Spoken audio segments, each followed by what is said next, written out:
Welcome back, guys, gals, gays, and nays. Back here to the Hangout Quest podcast. I'm here with Camry again. Hi, welcome back. It's been a Genshin week, I'd say. You know, not much is really going on elsewhere.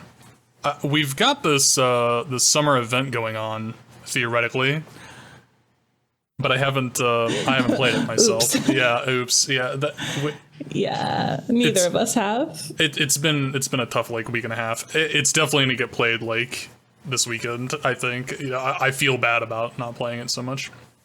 Anyway. Yeah, I'll play it not this weekend, but probably before the next time we record. Excellent. Yeah. Fingers crossed. Yeah. And that's great. I really want to get into that. I love these summer events. So we're just busy. So. Yeah, they have historically been my favorite. It's just been, a rough summer so far. Well, I've been thinking a lot about Genshin though recently, and I wanted to talk to you a little bit about this stupid trend that I've seen a couple other people talk about, the top 3 characters from each region, which has been fun. Mm-hmm. And I did a whole thing on it, and now I want to give you an opportunity to maybe call out some of your favorites, because everyone in the game, I think that's kind of it's like every Genshin player's dream is to just be asked who's your favorite character. That's what we all live for, and that's I don't know. That's how I feel, at least. So, Camry, who's your favorite character? Let's go. From each region. Dory, Klee, Yao Yao, Chi Chi. No, I'm just kidding. I'm really, really kidding. I promise I'm kidding. Okay. Who's my one favorite character from each region? We can do all 3 if you've got 3. Okay. Well, let me think. If there's a strong one, I'll just give you that. I see. Let's do Inazuma first. Oh, Inazuma first. You're throwing me. Okay. All right. I got you. Inazuma, you're tricking me. Toma. Okay, that makes sense. Mm-hmm. Top of my heart. I mean head. I mean heart. Toma. Mm-hmm, mm-hmm. And is Ayato there too, or is it really just Toma? What's the? I mean, it's Toma, it's Kokomi, it's Kujosara. Okay. I think Kujosara. Ayato I like, but functioning in the story, I feel like he's not as exciting as anybody else. That's fair. I think I love the idea of Ayato a lot more than what we actually get from Ayato sometimes, because he does not have a huge part, and he hasn't done. I love the idea of him. You're correct. No. Tragic. All right. What's the next region? Well, hold on. I think I might have to drill down on Kokomi a little bit here. What's the? We love Kokomi. I don't know why I'm asking. Yeah, maybe she's a pretty mermaid girl with pretty hair, and I would kiss her. Okay, that's why. Okay, yeah, that's great. Yeah, and then Kujosara, I love that you say that, because I think Kujosara is massively underrated. I just love her. Yeah, she takes herself so seriously, but everything we learn about her is progressively less serious, I feel like. Yeah. And I enjoy that. Mm-hmm. Mm-hmm. And she has the wings. I wish I liked archers. Because she's cool. I like her. Right. I will never play her. Yeah, that's probably fair.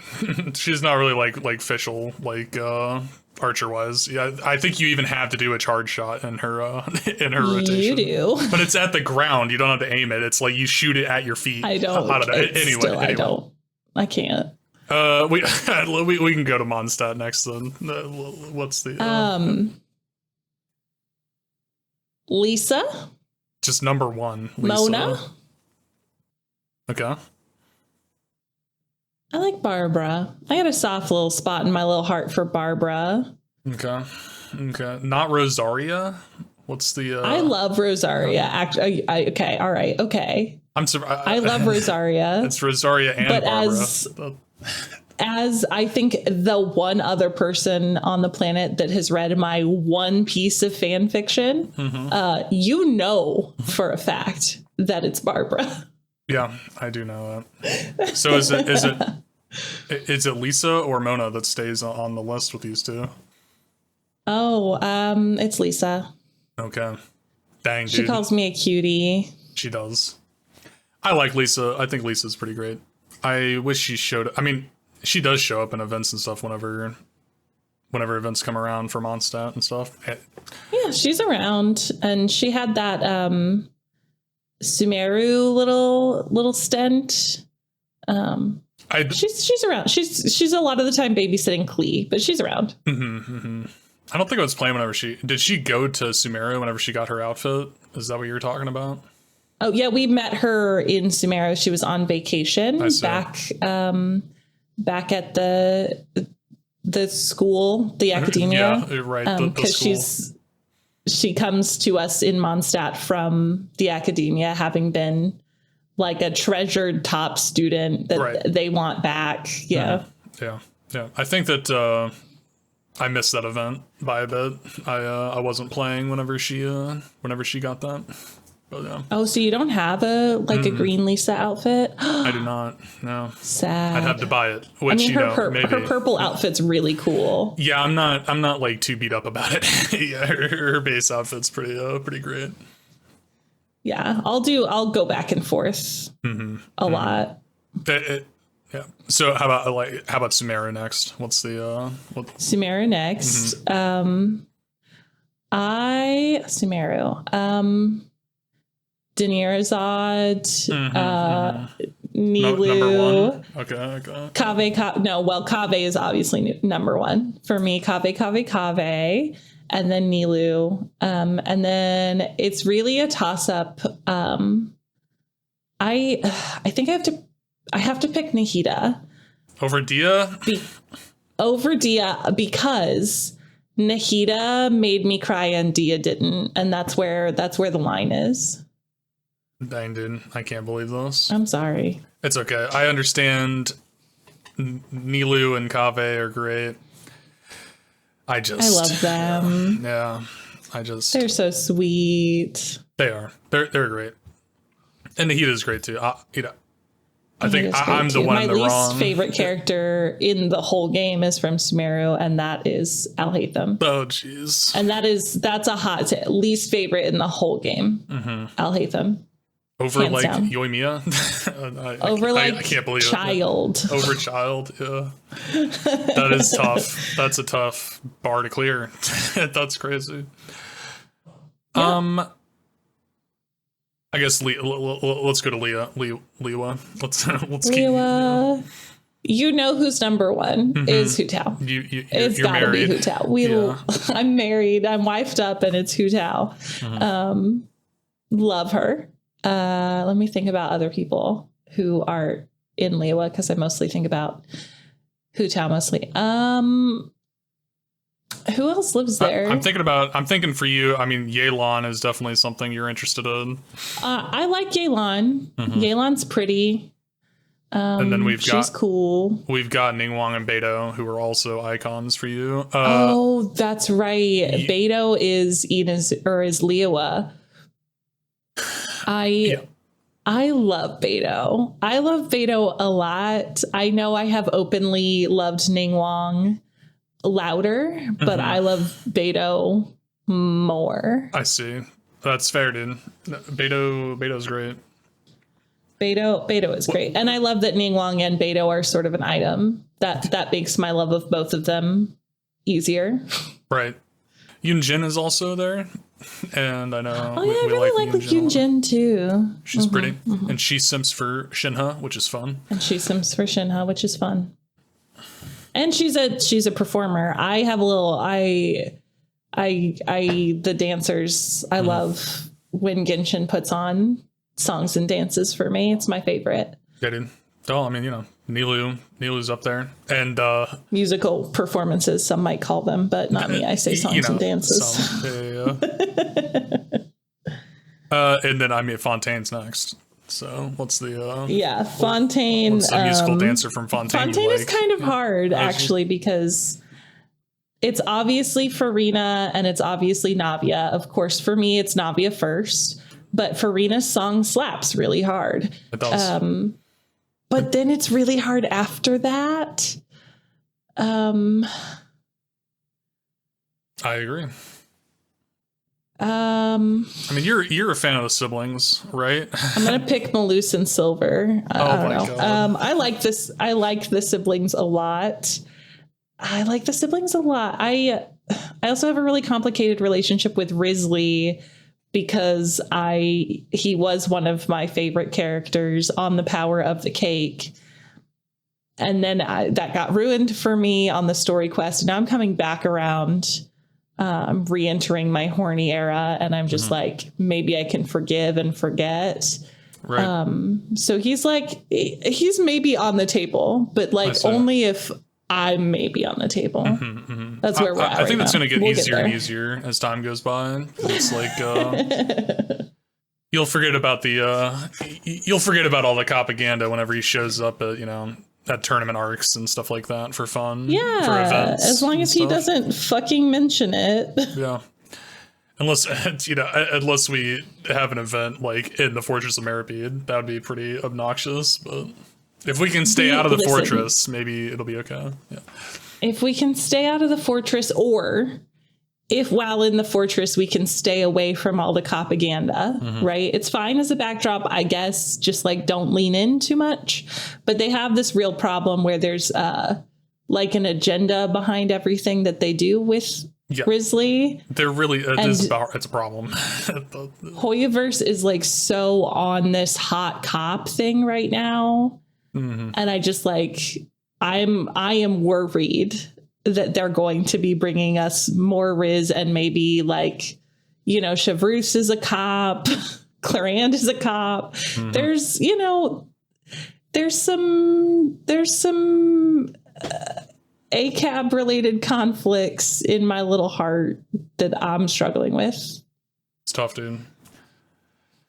It is. So he's going to take number 3, you're saying, or is this all? I'm saying, or are we? Yeah, I'm saying that like most of the Fontaine characters are tied for third place, and I really couldn't choose one, so I'm picking Malus and Silver as a cop out. I see. Okay. I'll let you cop out. That's fine. Malus and Silver are pretty dope. What's Rest in peace. Do you know the names of Malus and Silver's replacements? No, I don't think. I don't know if their names are stated. Oh, really? Okay. I was forgiving myself, but for not remembering them. But I see they're not even named. Yeah, in her story quest, they're not. She has sent them off to do something else. They're not with her because we are. So like we don't really meet them to my knowledge. They're just in her really sick trailer. Right. She does have a sick trailer, dude. I love. It's a sick trailer. I love it. That's cool. And then did we get everyone? Yeah, I believe so. We did. Which is that it was risky. We could have forgotten one because we went out of order. But Yeah, you curveballed me. Yeah, I got you. So and then like deathmatch to the top 3. We've got Hu Tao and top three. Hu Tao, Navia, and then Hu Tao, Navia. Yeah. What have we got going on there? Nilu. Okay. I love Nilu's story quest a lot. Like, I'm kind of right there with you. People kind of poo-poo on it. I feel like I've seen her quest pointed toward for the NPC problem, like, the most. And I think that people are ridiculous. I love that chick that we team up with. She's like fighting her dad about, about her artistic desires. And it's like, I don't know. I think it was fun. I think it was cool. Yeah. Part of what I think causes her story quest to be maligned is that it's where they tested out that, the mechanic that they used in the Fontaine Court the like thought bubble analysis. Oh, is that where thing. that came from? Because that was terrible. Yeah. So like a huge portion of her story quest is this like on-stage debate about the validity of the arts, in which you have to use the thought bubble experimental gameplay mode thingy. And it blows, and it is not fun. And that part of the quest sucks. Right, yeah. But I'm pretty sure we get to watch Nilou dance. And it's magical. I know we watch her dance in the Archon quest. I think we also watch her dance again in the story quest. I believe so. But I could be conflating. That, or my brain is conflating that with the many, many times I watched her dance on YouTube after the Archon quest. Right, yeah. Perfect. Yeah. That's fair. That's fair. My favorites are Farina, Dia, and I'd probably put Yaimiko as my third these days. But yeah, that makes sense. I'm a big makes Yaimiko sense guy. to me. Although Yaimiko beating out Shenhe, a little bit of a surprise. Yeah, I think so. Shinha's great, but that's just not what it is. Okay. Respectfully. Okay. Hey, that's dang, man. I she'll tell Guoba about it. Yeah, she'll confide in Guoba. He'll be a good comfort. She doesn't need me, dude. She's got plenty of friends. So let's move on to a new little section I wanted to do. I don't have a name for it yet. We can workshop this. Brand new segment. Ridiculous character comparisons. So I want to take our Genshin characters this week. We can, the idea is we can evolve this into any character being compared with any character. But this week we can talk about Genshin characters. And my example that I want to start off with is Lisa versus Gandolf. And my plan is we just have to decide somehow which character is better. And, we want fair matchups and completely unfair scenarios and anything else, whatever rules we want, really. I just want to compare stupid Lisa to Gandalf and other stupid comparisons. Okay. So they're both wizards. So do you have, I was going to say, do you have a prepared, are you going to tie them together for me, or? There's not much preparation here other than a lot of vibes, they're both kind of wizards. I'd say they're both teachers, like Lisa teaches a bunch of little hobbits and, they're both lazy. Oh, maybe. I don't know. Is Gandalf lazy? Okay. I guess so. I mean, he likes to sit on his ass in the Shire and smokes the weed, He likes to sit down and smoke the weed. He arrives when he feels like it. That's very Lisa. That's true, actually. Dang. Yeah. Now that you say that, see, this is the point. Yeah. This is what we're after here, because it's true. Given the choice, he would just smoke weed with the hobbits all day. Which I think, given the choice, that's also what Lisa would do. That's also what Lisa would do. Yeah, I'm trying to think of power levels. I don't know, man. Gandalf is kind of a god or something, but so is Lisa. So I don't know. So is Lisa, and also, have we ever seen Lisa's full power? I really doubt we it. have. Yeah, dude. I mean, her ult is nuts. It's super sick. She can just full ass shoot lightning, and I haven't seen Gandalf shoot lightning. He can shoot light. And whisper to moths. Whisper to moths. I think there's a little bit of a fire magic in there potentially with the I think there's some craziness with what he does with that Balrog. But I mean, I'll believe you. Yeah, I wouldn't. But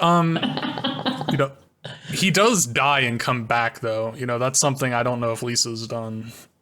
I mean, we don't know that much about Lisa. We don't know. Could have been. Yeah.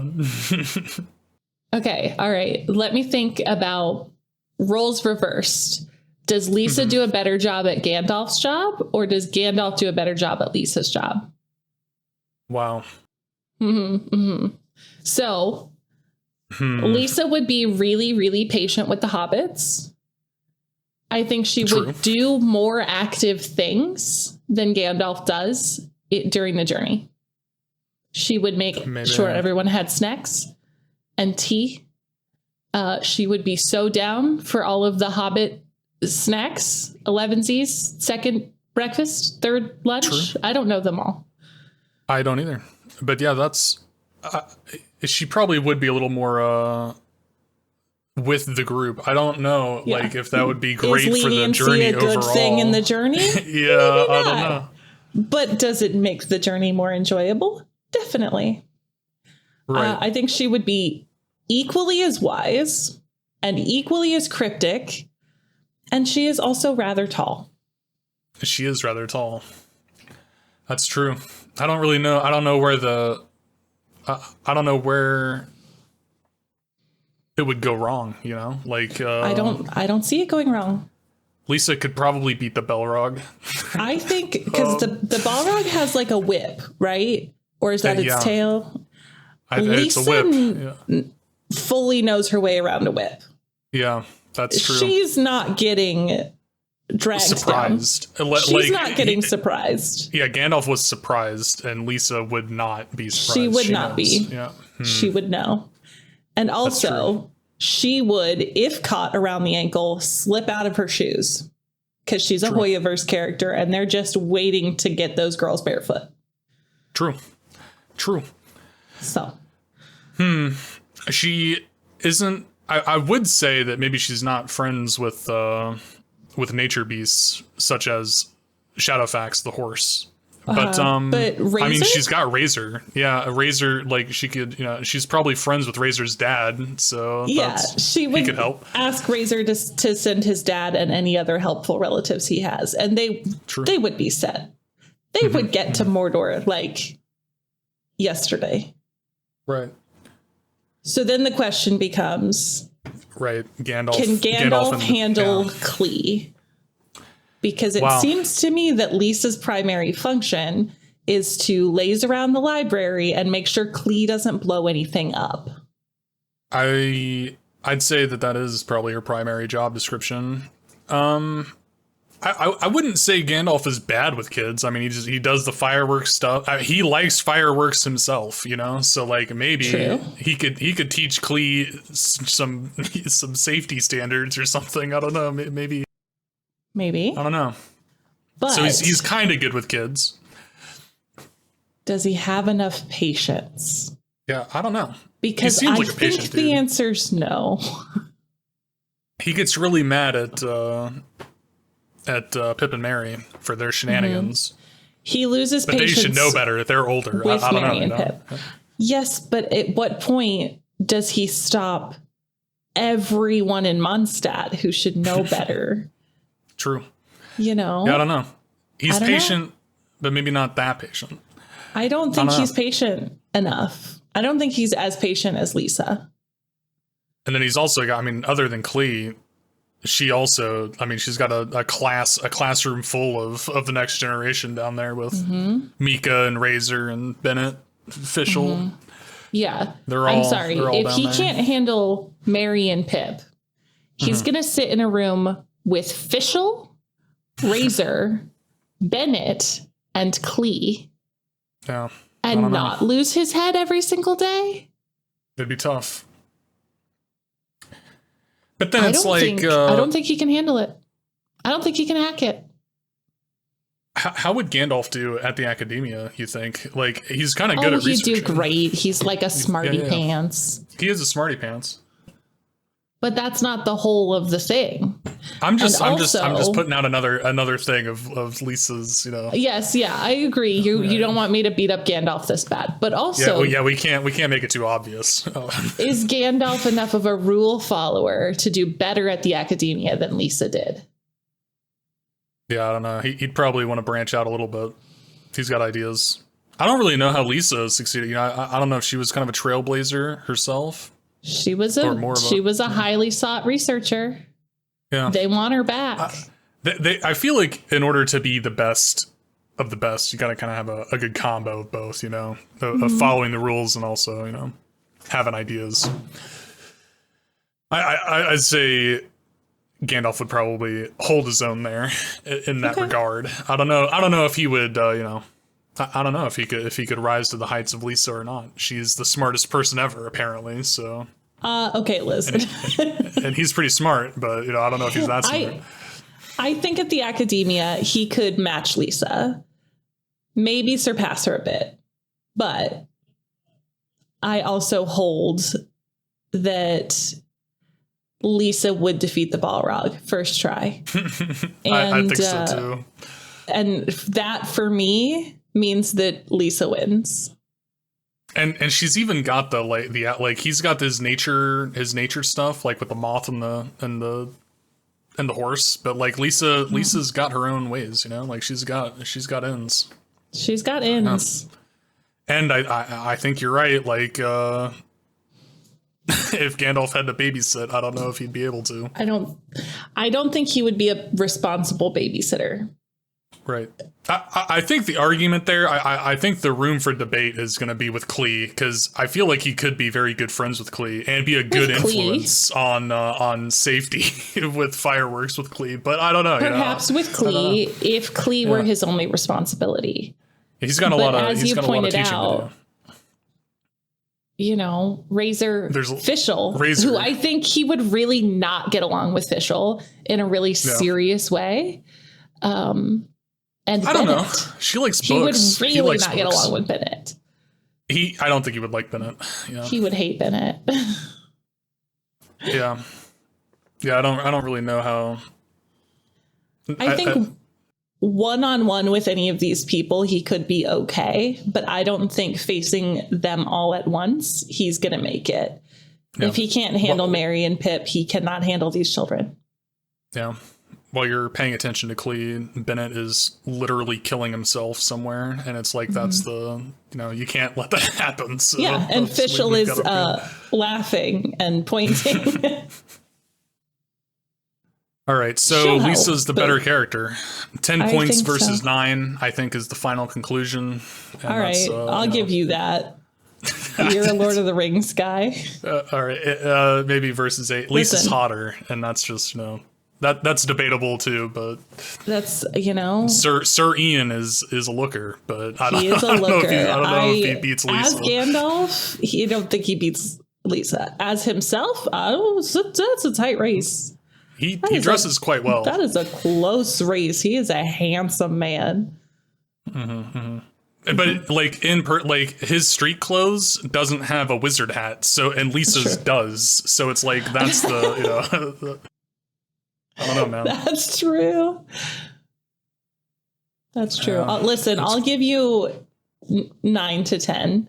Okay. Or 9 to 8. I don't know if we want to say like 10 out of 10 yet, but I don't either. This because is, I know Gandalf from the movies. I haven't read the books, so I'm going to assume you know that he's cooler than I do. Right. I am an expert on the books because I did read all 3 books in high school 10 years ago, and I watch some YouTube videos sometimes about the Silmarillion, so I'm pretty much an expert.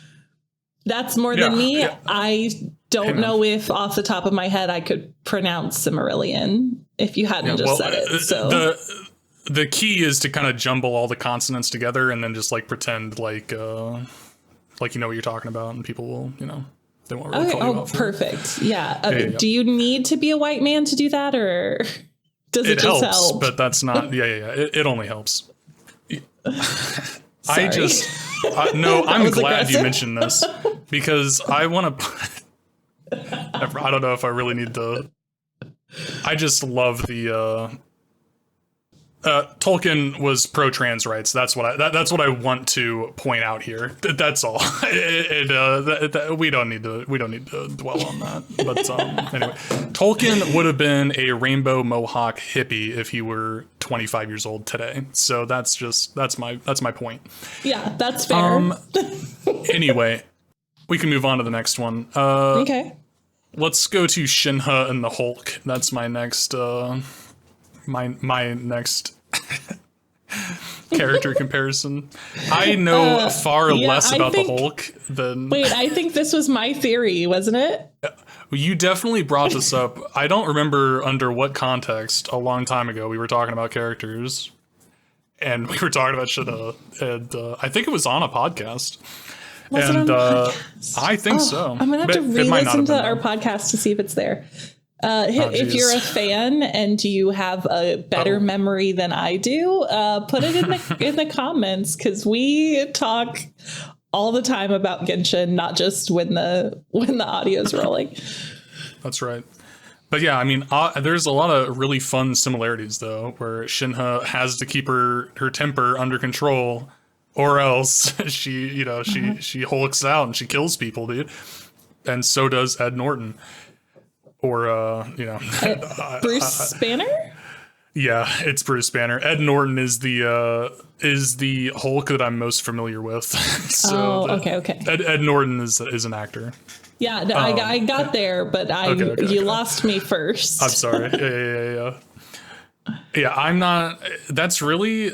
all the comparison I can come up with, though, is that they got to keep their emotions under control, or else. Okay. And she's so strong. And so they got to keep their emotions under control. And she's like the secret weapon. They got to stay in check. She's the secret. Oh, that's where that came out, because we were talking about the Avengers of Liyue assembling to fight Osile. Sure. Yeah. Yeah. And we've got our Hulk. It's a meme Hulk from the Avengers. It's Shenhe. It's great, dude. I love Shenhe. I love the red ropes thing. I think it's funny. The red ropes thing is great. So, roles reversed. This is a good angle. I like the roles reversed. It's the only way I can conceptualize like who's the better character in the kind of context. Shenhe in the Avengers. Yeah. Could she do it? Okay, she would be able to do all the things the Hulk does, theoretically, or at least serve the same function, I think. If red rope's off, she fully Hulks out. Like, even gods are afraid of that happening. So I'm going to say that she probably can kill the same number of guys that Hulky kills. Yeah, I'm thinking about the Avengers one, whenever like New York is getting annihilated by those aliens. Like you unleash Shenhe with those aliens, and maybe she takes them out. Yeah, I don't know. Is Shenhe bulletproof? That's my question. We don't know. I guess we don't really know, especially when she's full I think powered. With her little spirit self, she just would dodge them all, or deflect that might be them. Possible. Maybe. Yeah. My problem comes in that the Hulk isn't just the Hulk, he's also Bruce Banner. And Shenhe is just Shenhe. And I love her, but I don't think that she can hack any of this in any of the knowledge portion. She's not going to be helping Tony Stark like produce technologies. No. She's not going to help Tony Stark make a time machine. No, unfortunately, I don't think she even helps Cloud Retainer with like the ballistas or like any of that tech stuff. So for Shenhe to properly function as the Hulk, it would have to be Cloud Retainer plus Shenhe. And I just that's not the pitch. So unfortunately, I don't think that Shenhe can do the Hulk's job because now the Hulk smash. But the Hulk, it doesn't just smash. That's, well, you know. I had to work it in there. Yeah. It's important to me. Shenhe smash. Yeah. Smash reversed though, you know, the Hulk in the Liyue Archon quests. I don't know, man. Like, yeah, he can help kill the water, the sea monster. He can help with that, but could he inspire Yoon Jin such that to, you know, create a whole opera based on him? I don't know, man. I don't know about that. Now, I agree. He wouldn't probably have an opera written about him. That's also not pivotal to the like plot parts of the story. So if we're saying like apples to apples, He can do in the story everything Shenhe does, which is like be kind of moody on a mountain and then like smash stuff when it's time to smash stuff. I guess. Unfortunately. Listen, I think it's really important that she has an opera written about her, and I love that a lot. I just don't know how important that needs to be in this discussion. I don't know how many points having an opera written about you is worth, because in the Avengers universe, you've activated me. Superheroes, unfortunately, geez, I know a lot about them.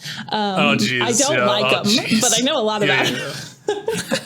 Oh, boy. Within the universe of the Avengers, there's also fans of the Avengers and fan properties and productions. And so I do think that it's possible Shenhe as Bruce Banner Hulk has an opera written about her in that universe.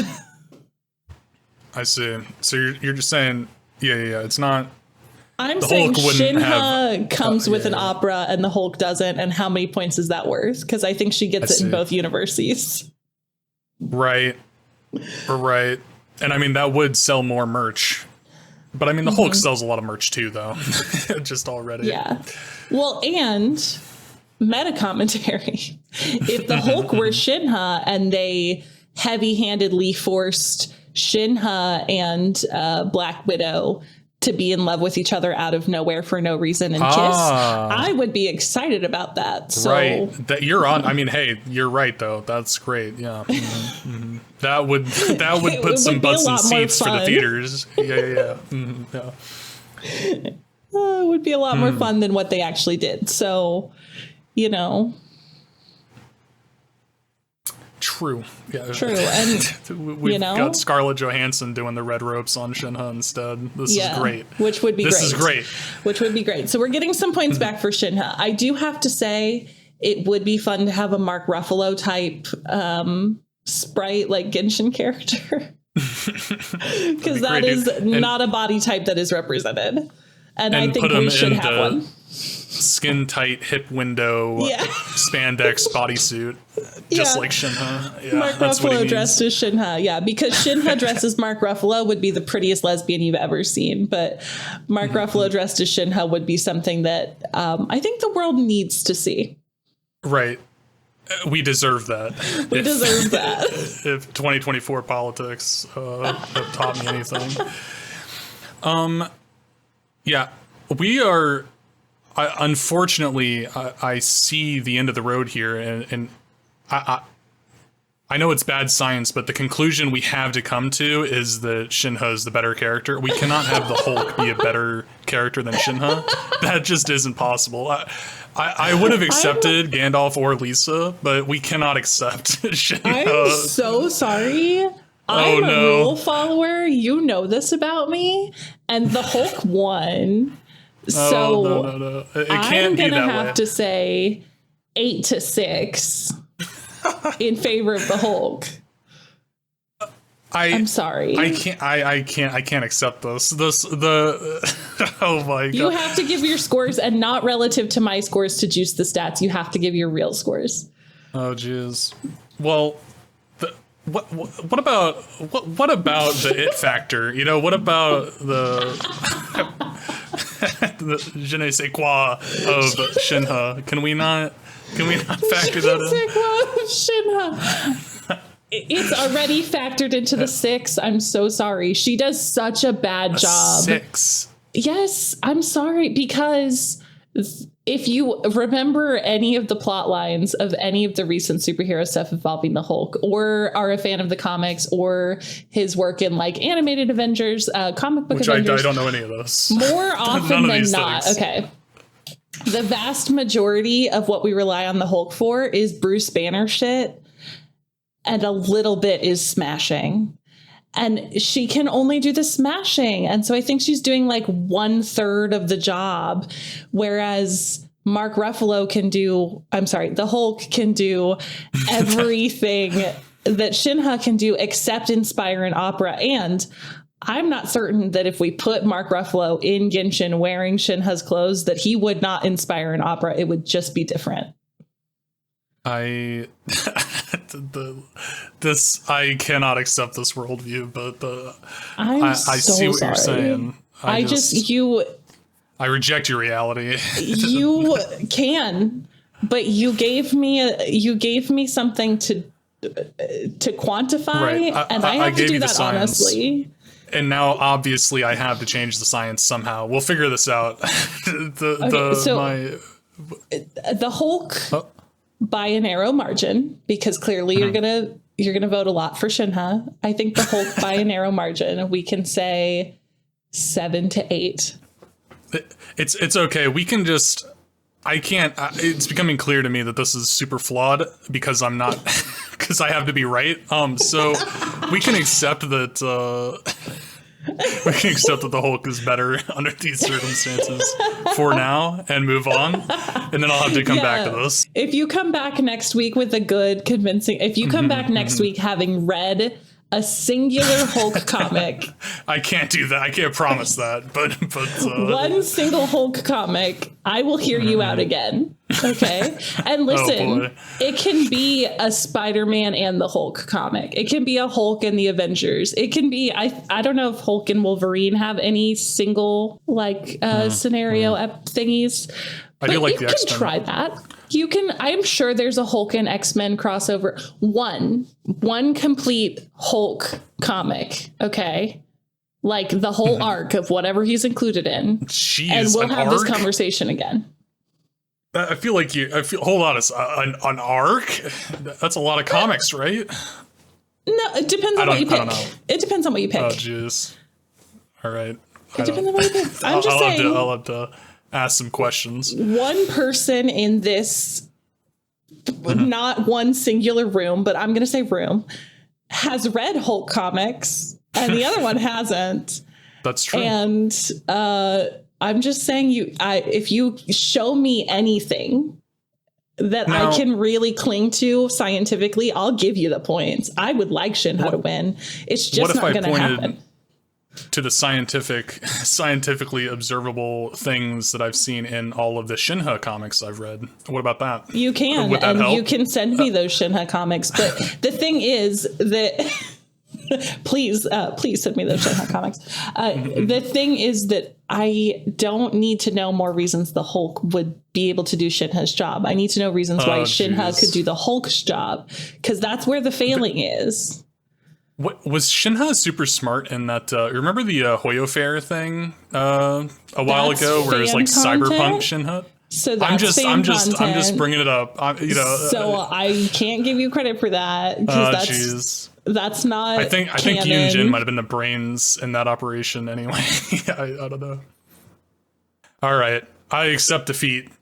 But I'm just lying to you, and I'll be back next time. This is lie to me. This is my villain arc. Audience, this is your villain arc. You've posed to me a question which I cannot ethically answer with Shenhe.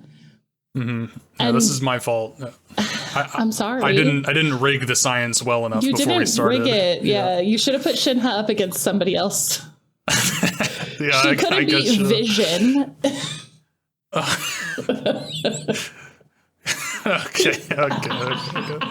Okay, I'm kidding. I don't want to dissect that any further, please. Yeah, dear God. All right. Next, my last one here in a group of 3. Unless you have someone you want to talk about after this. I don't. I'll think about it for next time. Okay.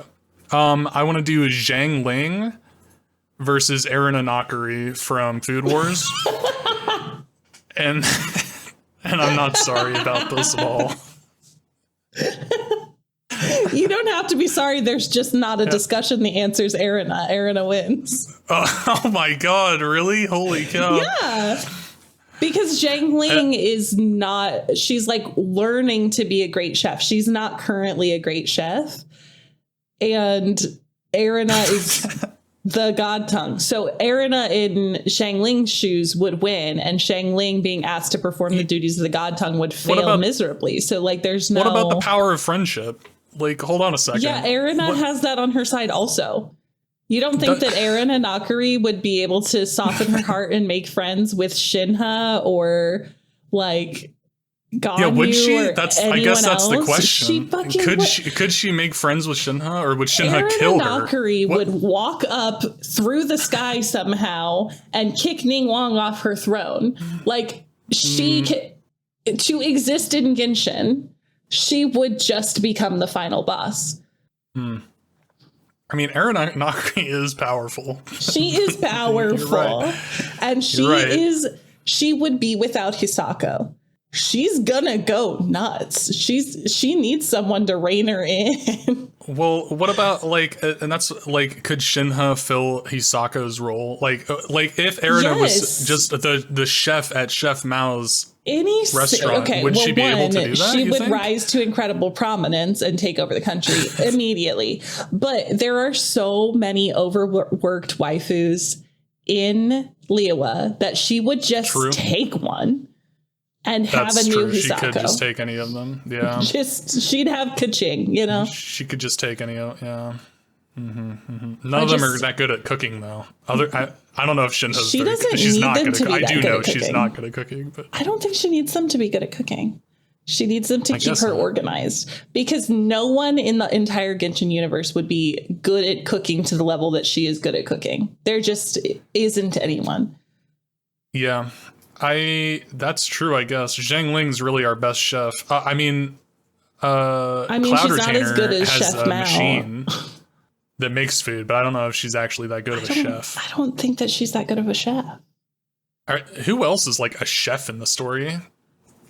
There's the chef. Raiden. There's the chef at the inn. There's Chef Mao. Raiden does not cook. Toma's a housewife level cook. Jian, the rocker chick, what's her name? Jinyan, yeah. Jinyan, okay. She apparently cooks. Toma cooks. Sure. Yeah. And I feel like Toma's a good another cook, but yeah. Kale makes pita pockets. True.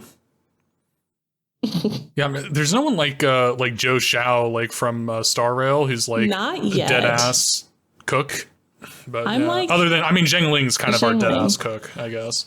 I'm waiting for Natlan to have another chef character for us. I'm hopeful. We'll see. Yeah, it's kind of weird. I feel like there's not really a chef in Fontaine or Sumeru, really.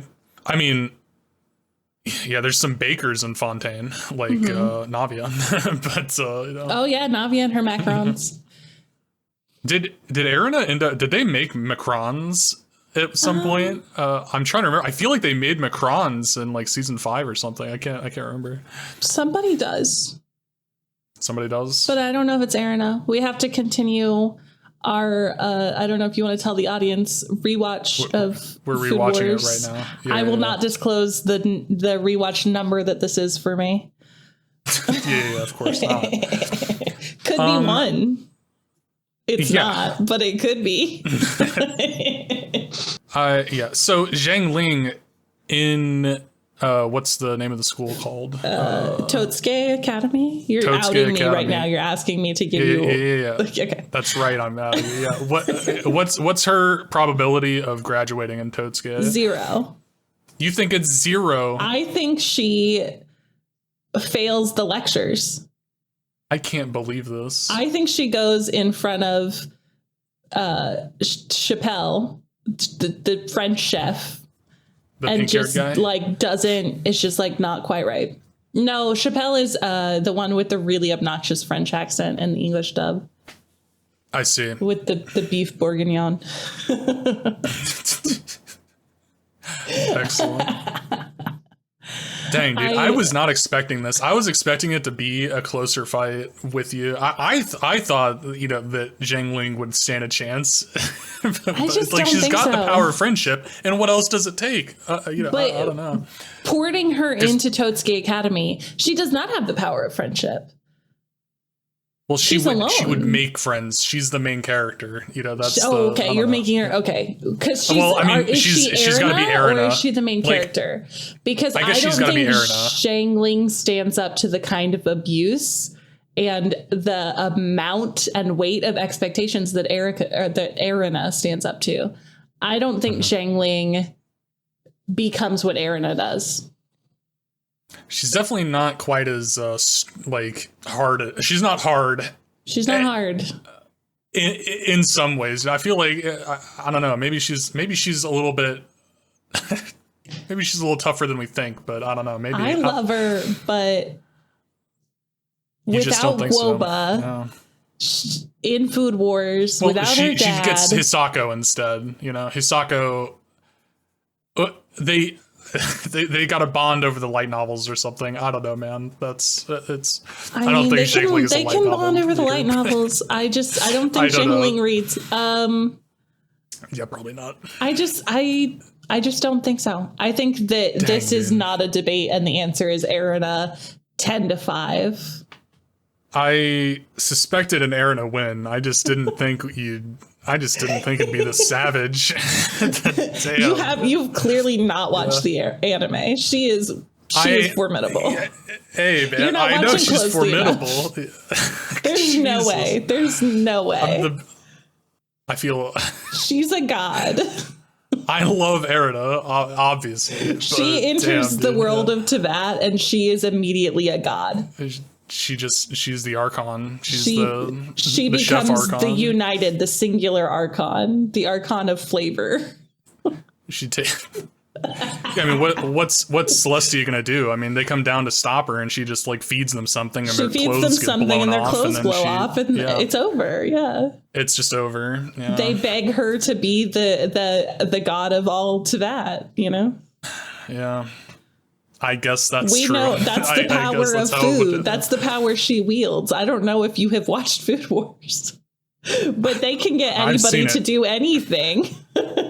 I know. I'm facetiously. I know that you have watched it. I made you watch it.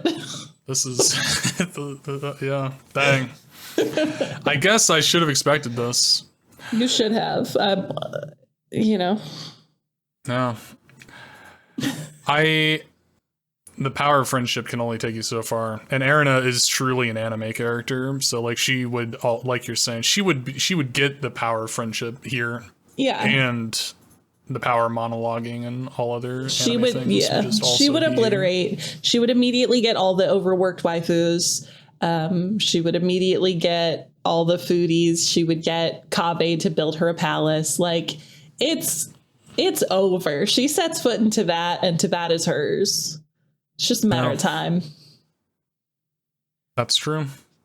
And yeah, I mean, Xiangling, and talking about like doing jobs in reverse, like I don't think Xiangling could be, you know, the is she the 10th seat? Or yeah, she's the 10th seat. Yeah, I don't think Xiangling quite. I don't think she's got the umami or really the gastronomics. Questions.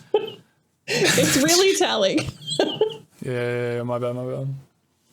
Don't ask me to name the other seats, because I think I could. Jesus. What's the name of the dude who leads the dorm who never wears clothes when he cooks? The 7th seat? Itsuki? Is that Itsuki? I think so. Okay. Dang, that's because that's the name of Ayaka in Kakegurui. I think it's Itsuki, right? Anyway, I don't know. I do know. Okay. Yeah. So let me ask you really particular questions about Kakegurui next week. I'm gonna do your roll for roll swap, Yelan and somebody who does dice in Kakegurui. Yeah, that'd be sick, dude. Yeah. Who does dice in Kakegurui? I know there is one. Lynette does or Midari. I mean, Midari likes dice in but the Midari game is like Twin. with cards. Yeah. I'm talking about in Twin, the chick played by Lynette's voice actor comes in and they play dice. Yeah, I also don't think putting Midari into Genshin is a good idea for anyone. So. And she's here, dude. I mean, she's Siegeween. Yeah. I don't think putting actual Midari anywhere is gonna.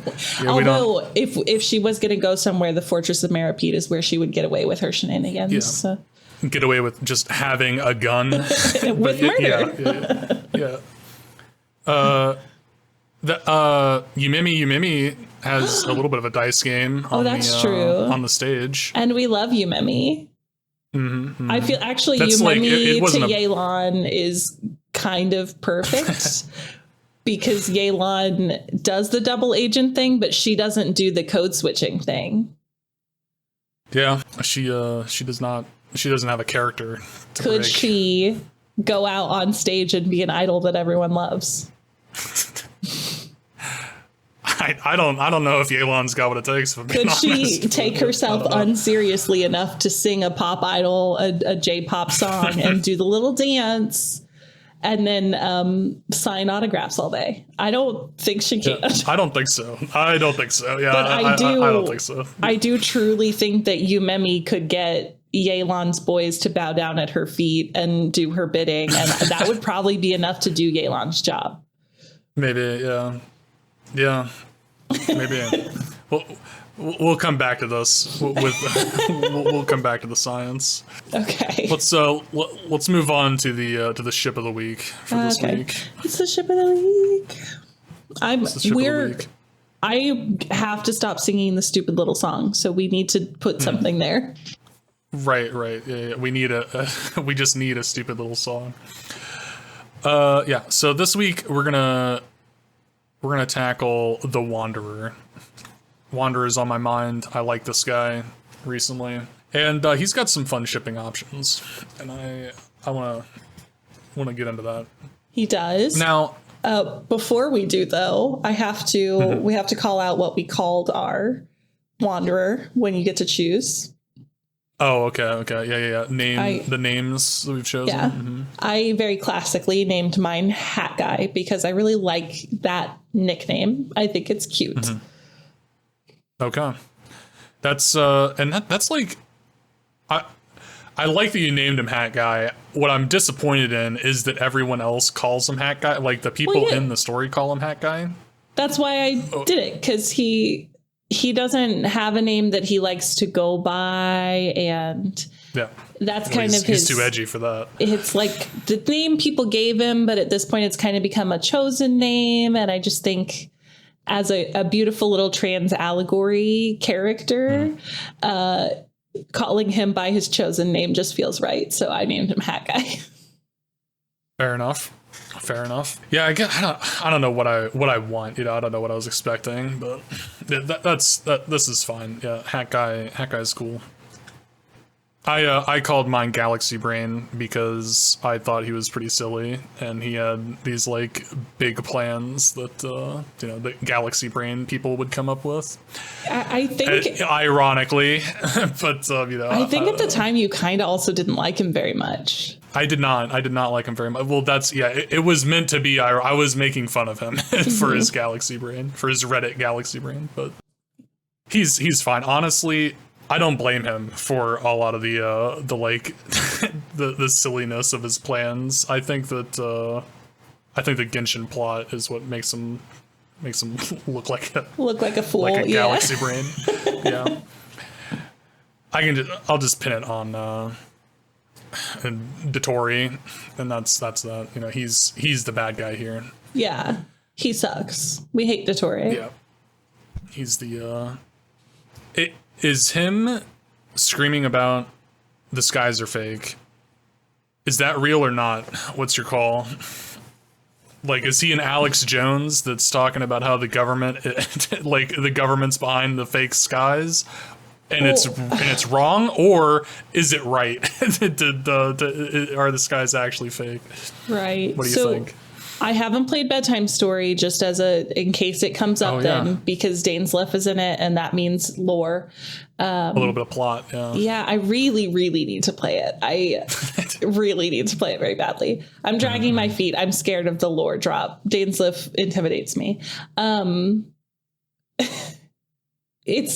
We have heard that before. The skies in Teyvat are fake. That when we hear it in that part of the story, it is not the first time we have heard it. Is it not? And it's probably not the last time we have heard it. So, the skies of Teyvat are fake.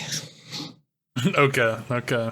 At least by someone's calculation. At least by some galaxy brain's calculations. Yeah. I can't tell you where else we've heard it, but I know that by the time we hear it at that point in the story with Dottore and Hat Guy and Nihida, that it has been said before. I see. I gotta watch some lore videos. I'm behind. I could be wrong. I'm pretty certain though. Fair enough. Anyway, we're talking about the Wanderer and romance options here. Romance. So what's the there is an event that happened in like 1.1 that I have not seen. I haven't seen it either. I really want to watch it because everyone points toward it. That's why he gets shipped with Mona a lot.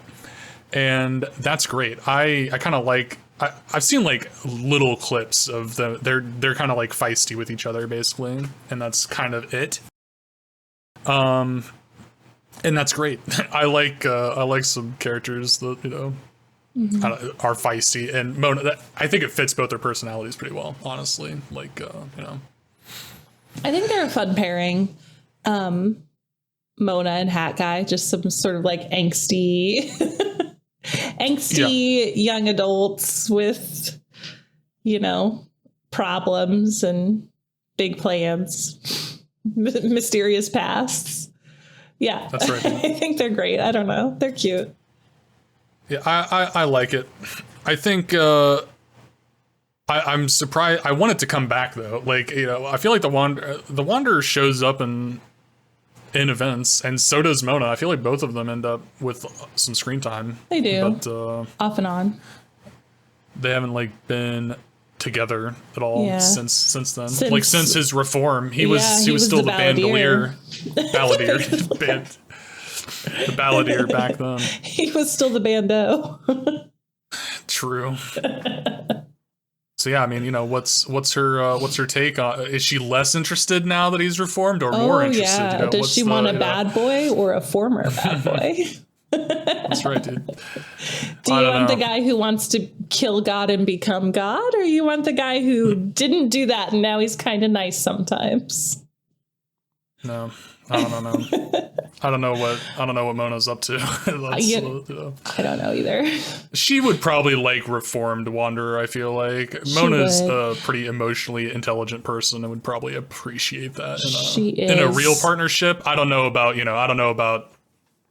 just basic attraction, but that's... Now, there is the possibility that Mona, as an astrologer, as a diviner, already knew who Mr. Hat Guy was going to be the next time she met him, which is why there's sparks the first time. That's definitely a possibility. You're right. She looked into the future and liked what she saw.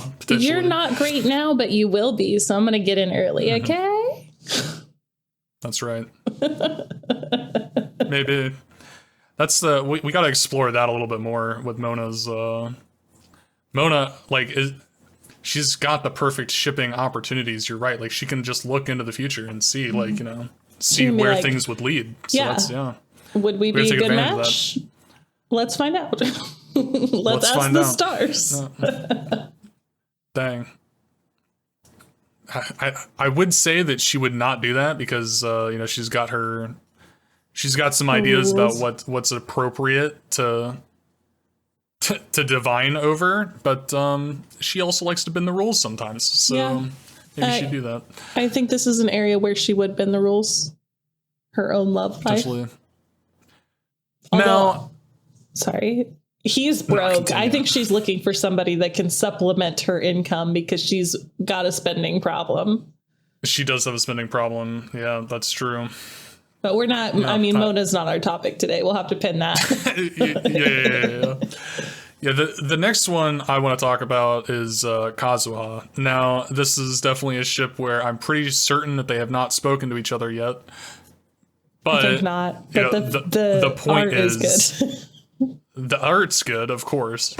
And then the voice line is awesome. I think I love the voice lines of and by voice lines, I'm pretty certain that Kazuha has a voice line about the Wanderer. I think but the one I'm thinking of is the Wanderer. The Wanderer's voice line about Kazuha is awesome because it's like you basically tell him that Kazuha like survived his mom's ultimate attack, and that just like sends the Wanderer. It turns him on. Yeah, it turns him on that this guy can stand up to his mom, which is funny. It's bad when you phrase it like that. I don't like that. I also don't. Yeah, I also don't like that phrasing. But that's the truth, though. It's like, he wants to see. He's preying on Raiden's downfall. Yeah. That's just what it is. So yeah, he hears that Kazuha survived his mom's ultimate attack, and he's just like, starts maniacally laughing and saying that he's impressed, and that is more than enough to launch to ship a successful ship. Yeah, and I like it. That's probably I don't know. I don't know if that's my favorite pairing or him and Farzan. I don't know, just because I have read.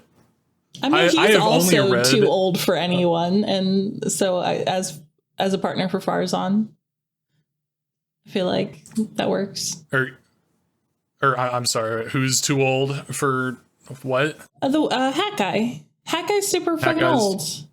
I guess, yeah. I guess that's true. I don't know how many years old. So is Farzan. Yeah, he's like old, and so is Farzan. Yeah. So. Yeah, I guess it's true that he's old.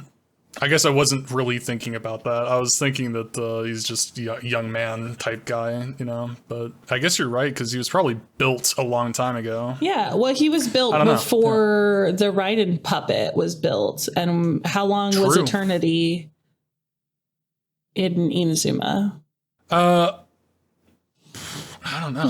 When did she build? Did she build the puppet before or after Yaimika was born? Because Yaimika is like 500, and I don't know. I think we could pretty safely say like in the world of like 500, 300. Maybe.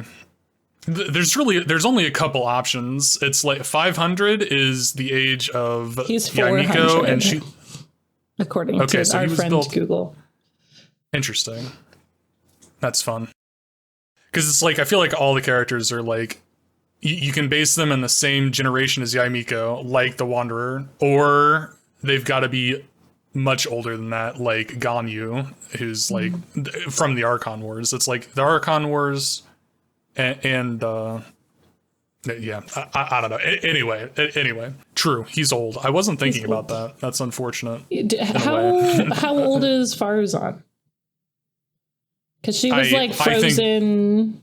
Yeah, she was frozen for 100 years. 100 years? But she was, which I don't know if that really counts as her being that old, because I think she's just like, she's from a different time, is what I mean. Yeah. She claims. They could relate in a certain way. She claims herself to be old. Yeah. And I mean, I'd say most of the problematic things that come from stuff like this is like characters, a power dynamic happens with age differences, and a power dynamic between the Wanderer and Farzan wouldn't really exist. It would tilt the other way, if anything, because she's a professor and he's a student. He doesn't teach. We know that much. Yeah. He's pretty smart, though. He's smart, Yeah, I would say I'm pretty comfortable with their with that because that wasn't the implication. I was just saying oh hey, he would understand her references. he that was just a tangent. Yeah, true. Yeah, I really like the Wanderer and Farzan, and I think it's pretty much 100% because of of the 10 wholesome things I've seen in my life of fan fiction. This was one of them. I read some fan fiction between there was a full ass story that wasn't even a comic about Farzan and the Wanderer, and I really liked it. And it was real homework. It was one of those days when I'm feeling wholesome. And that was cool, and I feel like that influences my love of the two, because I think that their personalities do kind of play off of each other pretty well. That's fair. I think those are great ships. I've got some off the wall ones for you with him, because in my opinion, the Wanderer or Hat Guy is a sweet, hot topic goth. Okay. He's a hot topic. That's an interesting categorization. Okay. He's a quiet one. So there are 2 perfect ships for him if he's in that archetype. And one of them is Fischl. Okay. Yeah. 2 goth kids. One of them never shuts up and the other one never speaks. They're a little toxic, but at the end of the day, they're really cute together because, you know, beneath it all, behind it all, they really care about each other. They are destined to break up. These are not people who are going to get married, but, you know, like one of these transient relationships. I think they're nice.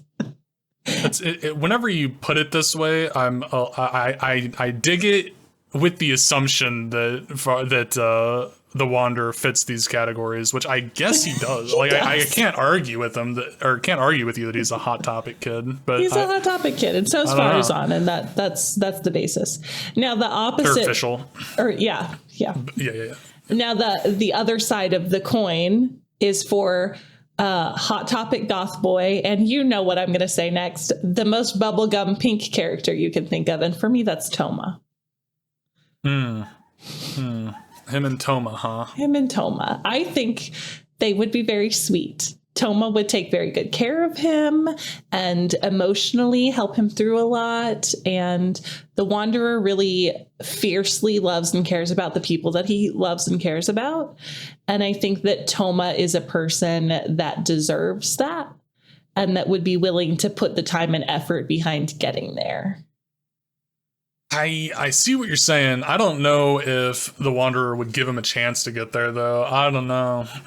I think over time he would.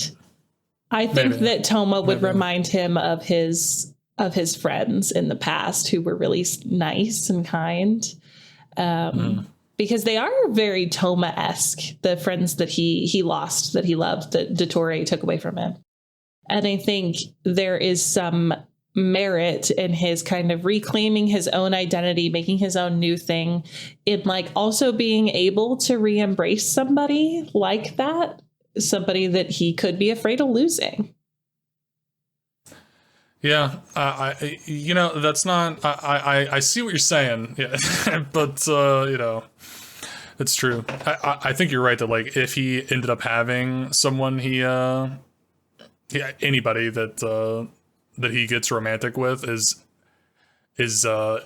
is an emotional, I don't even know what I'm saying. Like, it's going to be hard. It's going to be tough. Yeah. Cause he's so traumatized. Yeah. Heart and soul. Yeah. He is in it. But that's why he needs someone that would stay like Toma. He needs somebody who would stay and be patient because, okay. And specifically there is a part in Toma's Hangout quest where he is just like, very gently and very slowly taking care of this like traumatized stray dog from the war or something. And just like every day going and providing food and water for this dog and hoping that one day he'll get to pet him. And that's like, he's been doing it a long time and he's fine with continuing to do it as long as he needs to. Yeah, Toma is definitely, I would never question Toma's a loyal dude. That's part of his gimmick, you know. He's dog coded, you know. That's my man is not afraid of commitment. He's not afraid of commitment, but he also has this softness and this understanding of pain and trauma and of needing to be careful.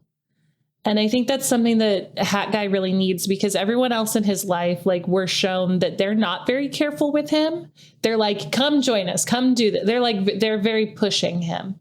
Nahida too will like push him. Oh, well, she's very she's gentle with him, but she will push him too. Like, she's an uncomfortable figure for him at all, right? She's emotionally very complicated for him as like a new mother figure. Their dynamic is very interesting, and where she does have a lot of care and a lot of kindness, and I think in a lot of ways she's doing the right things with him, she pushes him to not be in his comfort zone. And I think that Toma could provide something he's lacking, which is like the offer of a comfort zone that they could make together, and the offer of just always respecting his boundaries. If he doesn't want to do something, he does not have to, but it would be nice if he would. Yeah, I see what you're saying. I like this argument for Toma, but yeah. I don't know. I don't know if he's ready for something like that, but that's not the point of He's that's not not ready, the point maybe. of the ship. That's maybe he needs to make friends with Nilu first, because we always just ship Nilu with anyone who needs therapy, and I don't want to rely on that. Well, yeah, I that's true. We probably shouldn't rely on it, but that is so true though. Like anyone who needs therapy, it's a cop out, but it's easy and true that like if you're traumatized, just go be friends with Nilu and that'll help. Right. That's clearly what his next step should be. That's everyone's next step. They could be great friends, obviously. Yeah. Yeah, I don't know if that's a good ship to be. Listen, you don't have to get on board, but I'll turn off my powers of persuasion. I'm there. I am on board. I think that this would be a really beautiful match and a beautiful pairing. Yeah, I'm with you that Toma. I think that Toma's relationship would be with the Wanderer would be. Oh, you good. meant a good ship with Nilu. That's what I. Yeah, that's what I meant. Okay, yeah, my bad. Yeah.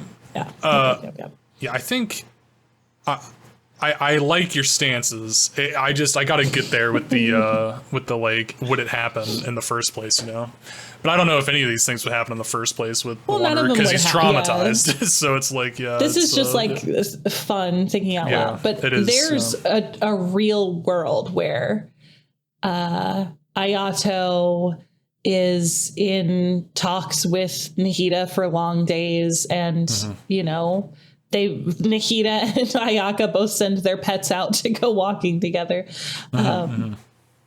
which is a really harsh way of saying that. That's not what I intend, but they can bond over that too. Hey, why don't you guys I don't know, why don't you show Toma around the city or something? I think there's a world. Yeah. I mean, the Wanderer is it's not that he is all talk, but he's kind of all talk. You say, oh, I don't want to go walk the city with this idiot, and then he'll go walk the city with that idiot, and then be friends. Yeah, he'll be like, oh, this stupid dog's gonna get lost if I don't take him around, right? He is all talk. He's all talk now. He wants to be tough. It's true. But he's really a big softy at this point. Yeah, the dude doesn't even kill anybody now. It's crazy. What a softy. Yeah. When was the last time he even killed somebody? I mean, he erased that part of himself, dude. That reality doesn't exist anymore. I don't know. That's whatever, dude. Yeah. He's all talk. Yeah, I think he's all you're talk. right. I think that Toma, like me. Same. That's it. But I think Toma is a good option. I think you're right. They need to talk a little bit in the game. That'd be cool. He needs to talk a little bit with a lot of people. I feel like he doesn't actually speak with a ton of other characters recently, at least. I mean, he's got the event with Mona, and then I can't really think of others other than the Inner Darshan event. But I feel like he didn't interact with a lot of people in the Inner Darshan event a ton. He did, but it was mostly us. I feel like it was us and it was Nahida mostly. We got to see him a little bit with his peers who wanted him to be the competitor for that school. But yeah, I don't think we saw him interact a lot with other playable characters. That's what we need. We need more of that. I want him to interact with Farazan more, and that'd be cool. But yeah, I agree. Yeah, Toma's good, and I think that you're right. Yeah, I feel like I'd probably lean a little bit too much on shipping him with people from Sumeru, because it's they've got good reasons to be together. They both go to he's at college, and there's a lot of college students there, and with I think he's kind of friends with Layla or whatever, and Layla's cool, but I don't think that they'd be very good for each other. Yeah, I don't see that working. I don't think that either of them would be that interested. Yeah. Maybe the other Layla. I think he would like a strong woman in charge. Right. Maybe. Yeah, he's got just a relationship with Layla. Yeah, other Layla. So like a late night. Layla he meets her in the library. Whatever, she's working hard. He doesn't even know. He doesn't understand. Yeah, he sees her around in the daytime and is like, she doesn't even acknowledge me. She's so ashamed of our relationship. Hot topic, boy. What am I saying? Oh my gosh. Yeah, I don't know. Are there any Fontaine people he'd be good with? I'm trying to because I'm trying. I don't know, man. I don't know. You don't think so? I don't think so. He wouldn't like Risley. He would call Risley out on all of his bullshit. He wouldn't. They'd be nemesis. I would like to see him against Risley, but it wouldn't go well. I think he'd call all of them out for their bullshit. Show them any of them. Yeah, he'd be like, Farina is the best thing that's ever happened to any of you losers. Yeah, that's right. I'm taking her to Sumeru so she can meet my mom. That true. Accurate. Nahida giving her flowers to Farina. Oh my gosh. That's what we need. That's what we need to see is Nahida coming and putting Neuvillette in his place and giving Farina her recognition. That would be wonderful. And you're right. We need these Sumeru characters to come give her the recognition she deserves, since her people won't do it. We need to mix. We need to get them in here. Farina would do well in Sumeru too. Let them mingle. They're starved for the arts. They need a playwright to live there. Yeah. I know. Farina and Nilu working together. Yeah. Ugh. I want it. I want it badly. Soon. You're right. We've got Nilu and Navia in the summer event. I need to catch up. Yeah. And the Wanderer's in it too, so there might be new shipping possibilities that we don't even know about. I can't believe it. Yeah, we were just talking about all this. Yeah, he's totally here. He's here right now among us. We need to get to that. Holy cow! Yeah. We need to play it. I don't foresee the Wanderer getting shipping opportunities with Navia. I don't know. Navia doesn't have a lot of bullshit. I don't see that to working. Call out, but we could get Wanderer Nilu stuff, you know? It's true. If anything, I think the Navia would probably end up calling the Wanderer out on his bullshit. Like, stop pretending, stop pretending like that, but. Maybe so. We gotta play it. We gotta play it. I'm excited. All right. What are our final thoughts? Let's get out of here. Final thoughts. Final thoughts. Would Lisa fit either of the other roles better? Because she was kind of our big winner of the day, right? From Genshin. So Lisa as the Hulk could maybe work. Would definitely work better than Shenhe, in my opinion, because she is smart. Is she as smart as Bruce Banner? No. But I do think she gets by a little better than Shenhe does. I don't think so. But against Erina Nakiri, unfortunately, I don't think Lisa stands up. Okay, I accept the Erina Nakiri. Lisa probably doesn't cook at all. But Lisa doesn't cook at all, but hold on. Would Lisa have to cook? If she came in and had this reputation as an absolute killer in the kitchen and all of these underlings. She could fake it. Could she not go like, I'm too tired. I would like to have some tea and Hisako will fight you instead. And Hisako would win, right? Hisako does have a lot of power friendship. I think Lisa could fake it till she made it. In a lot of ways. She could get further than Xiangling. I think you're right. She could get further.